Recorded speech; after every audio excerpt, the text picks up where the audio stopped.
So I'm going to talk about the importance of geology in our everyday life. And more importantly, I'm going to focus on kind of the energy cycle because we use energy every day. And geology is a big contributing factor to that. So, what we're going to start out with is how do they determine where to drill for oil and natural gas? So, what they do is what they're looking for is mostly shale and sandstone. So what they do is they go out, look what they think is going to be a good area with big shale and big sandstone, and they'll drill for a core sample. And what they're most important, that's where they're most importantly looking for the shale. And so they're looking for the shale, and that's what it looks like is when it comes out as a core. And they're looking for the shale because of how broken up it is. Because shale used to be mud, clay, and like sediment, and that's where like the dinosaurs would die and they would get buried really quickly, and that's where they could get turned into oil from, because that's what oil is. It's just dead dinosaurs. So that's what they're looking for.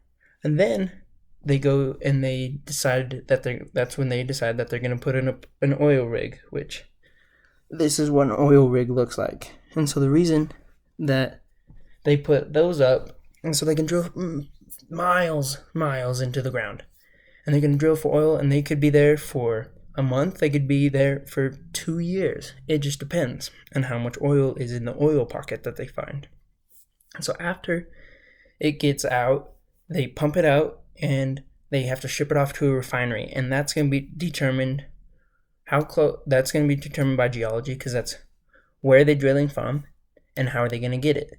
So let's say you're getting it from the Colorado Rockies.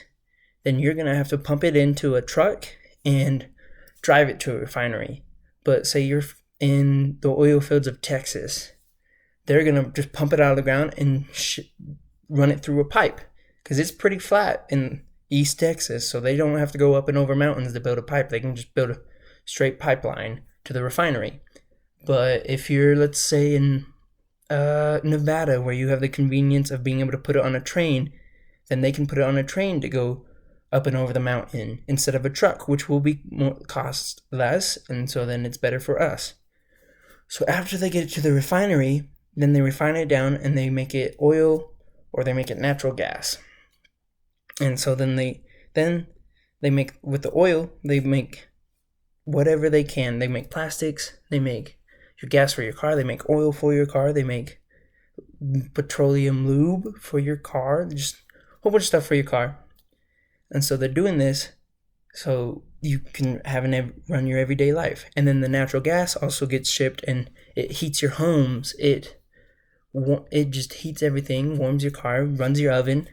It does so much for our lives. And then the geology of where you live will determine how it gets back to you. So if they're going to use a car, if they're going to put it on a truck, if they're going to put it on a train. So geology is a big contributing factor of where we get our energy and how our energy gets to us.